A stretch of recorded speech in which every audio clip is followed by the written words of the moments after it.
नमस्कार. आज आपण अंकुर वारिकू यांच्या डू एपिक शिट या पुस्तकावर जरा सविस्तर बोलणार आहोत. म्हणजे यातले काही निवडक विचार, कल्पना ज्या खूप महत्त्वाच्या वाटल्या. कसं आहे ना, हे पुस्तक म्हणजे नुसतं भाषण नाही. बरोबर.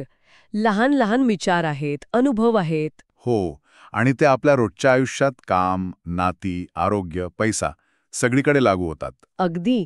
आणि छोट्या सुधारणांमधून मोठ्या गोष्टी कशा साधायच्या हे यात छान सांगितलं आहे. तर आज आपलं मिशन हेच आहे की यातल्या 10 महत्त्वाच्या कल्पना समजून घेऊया. कशा वाटतात, काय अर्थ आहे त्यांचा. नक्कीच. चला तर मग. सुरुवात करूया. ओके. तर पहिला विचार हा मला खूप फंडामेंटल वाटतो की आपलं आयुष्य परिस्थिती नाही तर आपल्या निवडी ठरवतात. जीवन म्हणजे निवडींचा खेळ. अगदी. हे वाक्य ऐकायला सोपं आहे, पण आपण अनेकदा विसरतो. हो ना. सारखं वाटतं की अरे परिस्थितीच अशी आहे, मी काय करणार. बरोबर. पण लेखक म्हणतो की नाही, प्रत्येक क्षणी आपण निवड करत असतो, अगदी लहान गोष्टीत सुद्धा. सकाळी उठल्यापासून. हो. काय खायचं, काय बोलायचं, वेळ कुठे घालवायचा, या सगळ्या निवडीच आहेत. आणि या निवडींचे परिणाम ते नंतर दिसतात. हो. पुस्तक म्हणतं निर्णय घ्या. चुकला तरी चालेल. अच्छा. हो, कारण चुकीतून शिकता येतं. पण निर्णय न घेणं ते जास्त धोकादायक आहे. ते आपल्याला थांबवून ठेवतं. म्हणजे प्रगती थांबते. अगदी. हळू झाली तरी चालेल, पण थांबू नका. आजच्या निवडीच उद्याचा पाया आहेत. हे महत्वाचं आहे. आणि मग याच निवडीतून दुसरा मुद्दा येतो, स्वतःवर काम करणं. ही सर्वात मोठी गुंतवणूक आहे असं म्हटलंय, विशेषतः मानसिकता. हो, माइंडसेट. पण मानसिकता म्हणजे नक्की काय, जरा सोपं करून सांगता येईल. नक्कीच. मानसिकता म्हणजे आपण जगाकडे, स्वतःकडे कसं बघतो तो दृष्टिकोन. ओके. यात मग फोकस वाढवणं आलं. आजकाल लक्ष टिकवणं किती अवघड आहे. खरंय. सतत काहीतरी सुरू असतं. हो. मग नकारात्मक विचार येतात, त्यांना कसं हाताळायचं. ते येणारच, पण त्यात अडकायचं नाही. आणि आत्मशिस्त. पुस्तक म्हणतं मानसिकता ही कौशल्यांपेक्षा जास्त पॉवरफुल आहे. स्किल्स असून उपयोग नाही जर माइंडसेट योग्य नसेल. म्हणजे आधी विचारांवर काम करायला हवं. अगदी. तीच खरी गुंतवणूक. बरोबर. आता तिसरा मुद्दा, हा तर आजच्या जगात खूपच महत्वाचा, तुलना करणं. इतरांची तुलना हा एक सापळा आहे. मोठा सापळा.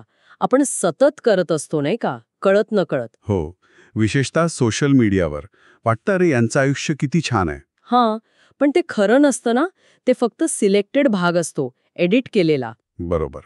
लेखक म्हणतो प्रत्येकाचा प्रवास वेगळा, क्षमता वेगळी, मग तुलना कशासाठी करायची. त्याने फक्त त्रास होतो. हो, निराशा येते, न्यूनगंडे येतो. खरी तुलना करायचीच असेल तर कालच्या स्वतःशी करा. अच्छा, काल मी काय होतो, आज काय आहे. अगदी. कालपेक्षा आज 1% जरी सुधारणा असेल तरी ती प्रगती आहे. प्रोग्रेस महत्वाचा, परफेक्शन नाही. वा, प्रोग्रेस नॉट परफेक्शन, हे छान आहे. पण मग आपण फक्त स्वतःवरच लक्ष द्यायचं का? कारण पुढचा मुद्दा आहे, यश एकट्याने मिळत नाही, नाती जपा. चांगला प्रश्न आहे. नाही, स्वतःवर काम करणं म्हणजे एकटा पडणं नाही. मग उलट स्वतःला चांगलं बनवून इतरांशी अधिक चांगल्या प्रकारे जोडलं जाणं. म्हणजे आपल्याला कितीही येत असलं तरी पुढे जायला लोकांची मदत लागतेच. चांगली टीम लागते. कामाच्या ठिकाणी. हो, कामाच्या ठिकाणी, वैयक्तिक आयुष्यात, मित्र, कुटुंब हे सगळे महत्वाचे आहेत. Support system. अगदी. आणि हे फक्त भावनिक आधार देत नाहीत. आपल्या आजूबाजूचे लोक आपली मानसिकता पण घडवतात. म्हणजे आपण ज्यांच्यासोबत जास्त वेळ घालवतो त्यांच्यासारखे होतो. हो, तसं म्हटलं जातं. त्यामुळे पॉझिटिव्ह, चांगले लोक आसपास असणं महत्वाचं आहे. चांगली नाती म्हणजे चांगलं आयुष्य. हे पटलं. आतून सुधारणा आणि बाहेरून चांगली जोडणी. आता जरा एक वेगळा विचार. 5वा मुद्दा, अपयशावर प्रेम करा. हा हा हा हा. हो, हे ऐकायलाच वेगळं वाटतं. हो ना. अपयश कसा आवडेल कोणाला. पण यातला अर्थ वेगळा आहे. अपयशाला घाबरू नका असं म्हणायचंय. अच्छा, ते टाळण्याचा प्रयत्न करू नका. प्रयत्न करा, पण जर आलं तर त्याच्याकडे बघण्याचा दृष्टिकोन बदला. Fail fast, learn faster.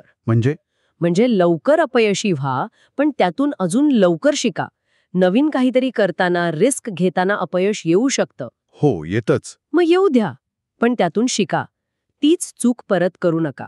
अपयश म्हणजे तुम्ही काहीतरी नवीन ट्राय करत आहात याचंच लक्षण आहे. जे कधीच फेल होत नाहीत ते काहीच करत नाहीत, असं काहीच आहे. बरोबर.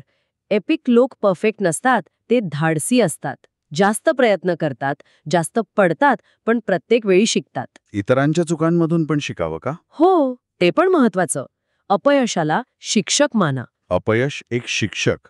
इंटरेस्टिंग. आता 6वा मुद्दा, पैसा, करिअर आणि काम. इथे पण काहीतरी वेगळं सांगितलंय. हो, पैशाबद्दलचा विचार खूप वेगळा आहे. पैसा हे ध्येय नाही, परिणाम आहे. परिणाम कशाचा? तुमच्या कामाचा, तुमच्या स्किल्सचा, तुम्ही जी व्हॅल्यू तयार करता त्याचा. त्यामुळे पैशाच्या मागे न लागता स्वतःला अधिक व्हॅल्युएबल बनवण्यावर फोकस करा. म्हणजे स्किल्स वाढवा, शिका. हो, मग पैसा आपोआप येईल. आणि करिअरबद्दल म्हटले, पहिली 10 वर्ष शिका, अनुभव घ्या, मग पुढची 10 वर्ष कमवा. हां, लॉंग टर्म व्ह्यू आहे. हो, आणि कामाबद्दल वर्क लाईफ बॅलन्स नाही, तर वर्क लाईफ इंटिग्रेशन. हा काय फरक आहे? Balance and integration. बॅलन्स म्हणजे काम आणि आयुष्य वेगळं ठेवून समतोल साधणं. इंटिग्रेशन म्हणजे दोन्ही गोष्टींना असं एकत्र आणणं की त्या एकमेकांना मदत करतील. म्हणजे काम हे ओझं न वाटता आवडीचं व्हावं. अगदी. काम फक्त पगार नाही, तर स्वतःचा विकास आहे, योगदान आहे. हा दृष्टिकोन ठेवला तर कामाचा स्ट्रेस कमी होईल कदाचित. नक्कीच. आता 7वं तत्व, परत सवयी. लहान सवयी, मोठे बदल. हो, यावर आधी पण बोललो आपण. पण इथे ते गणित म्हणलंय, रोज 1% सुधारणा केली, फक्त 1%, तर वर्षाच्या शेवटी तुम्ही 37 पट जास्त सुधारलेले असता. काय सांगताय? 37 पट? हो, हा कंपाऊंडिंग इफेक्ट आहे. सुरुवातीला काहीच वाटत नाही, पण हळूहळू खूप मोठा फरक पडतो. अगदी. म्हणून एकदम मोठी उडी मारण्यापेक्षा रोज थोडं थोडं करणं महत्वाचं आहे. यासाठी रुटीन लागतं मग. हो, चांगली दिनचर्या आणि ती पाळणं. आणि सगळ्यात महत्वाचं, डिस्ट्रॅक्शन्सवर कंट्रोल. Phone, social media. ते तर खूप अवघड आहे आजकाल. आहे, पण चांगल्या सवयी लावणं सुरुवातीला कठीण असतं, नंतर त्या ऑटोमॅटिक होतात आणि फायदे खूप मोठे असतात. 1% रोज, हे लक्षात ठेवायला हवं. मग यात सातत्यातून कदाचित 8वा मुद्दा येतो, स्वतःचा ब्रँड तयार करणं, ओळख. हो, लेखक म्हणतो स्वतःला एक ब्रँड समजा. म्हणजे दिखावा नाही करायचा. मग काय करायचं? तुमची जी स्किल्स आहेत, विचार आहेत, ते जगासमोर मांडा, सातत्याने. कसं? रोज 15 मिनिटं काहीतरी नवीन शिका. आणि जे शिकलात, जे विचार आहेत, ते शेअर करा. ब्लॉग लिहा, बोला, व्हिडिओ बनवा, काहीही. यातून काय होतं? तुमची ओळख तयार होते. लोक तुम्हाला तुमच्या कामामुळे ओळखतात. एपिक होण्यासाठी जगातला बेस्ट नाही व्हायचं. मग जे आहे ते प्रामाणिकपणे, धाडसाने मांडा. ते सातत्य आणि धाडसच तुमची ओळख बनते. स्वतःची ओळख. पण या सगळ्या धावपळीत स्वतःकडे लक्ष द्यायचं राहतं का? कारण 9वा मुद्दा आहे, स्वतःवर दया ठेवा. आणि हा खूप गरजेचा मुद्दा आहे. कारण सतत बेस्ट होण्याच्या नादात आपण स्वतःवर खूप ताण टाकतो. हो, चूक झाली की स्वतःलाच दोष देतो. अगदी. अपयश आलं की खचून जातो. पण ताण, चिंता हे असणारच. मग काय करायचं? स्वतःशी थोडं प्रेमाने वागा, दया करा, थकल्यावर आराम करा, मानसिक आरोग्याला महत्त्व द्या. छोटे यश साजरे करायला पण हरकत नाही. नक्कीच, उलट ती करायलाच हवं. त्याने मोटिवेशन टिकून राहतं. स्वतःची काळजी नाही घेतली तर प्रवास अर्धवट राहील. हे खरंय. स्वतःवर दया करणं हा दिलासा देणारा विचार आहे. आणि आता शेवटचा 10वा मुद्दा, एपिक म्हणजे काय? मोठं नाही तर वेगळं होणं, याचा काय अर्थ घ्यायचा? हां, सगळ्याचा सार आहे. डू एपिक शिट म्हटल्यावर वाटतं काहीतरी प्रचंड मोठं करायचंय. हो. पण लेखक एपिकचा अर्थ वेगळा सांगतो. ती एक वृत्ती आहे. वृत्ती. हो, आपण जे काही करतो, लहान असो वा मोठं, ते पूर्ण प्रामाणिकपणे करणं, सातत्याने करणं, धाडसाने करणं. म्हणजे इंटेग्रिटी, कन्सिस्टन्सी, करेज. बरोबर. सतत शिकत राहणं, रोज स्वतःला थोडं सुधारणं, इतरांशी खरं वागणं, हे सगळं मिळून एपिक बनतं. म्हणजे प्रसिद्ध होणं महत्वाचं नाही. नाही. आपल्या कामात, वागण्यात वेगळं आणि खरं असणं महत्वाचं आहे. ते आहे एपिक. वाह! म्हणजे एपिक हे आतून येतं, बाहेर दाखवण्यासाठी नाही. अगदी. तर या 10 मुद्द्यांचा विचार केला तर या पुस्तकातून खूप काही शिकण्यासारखं आहे. म्हणजे मोठं काहीतरी करण्यासाठी आपल्याला सुपरहिरो असण्याची गरज नाही. अजिबात नाही. सारांश काय? तर छोट्या सवयी, सातत्य, योग्य मानसिकता, अपयशाला न घाबरणं, चांगली नाती आणि प्रामाणिकपणा. याच गोष्टी एपिक आयुष्य घडवतात.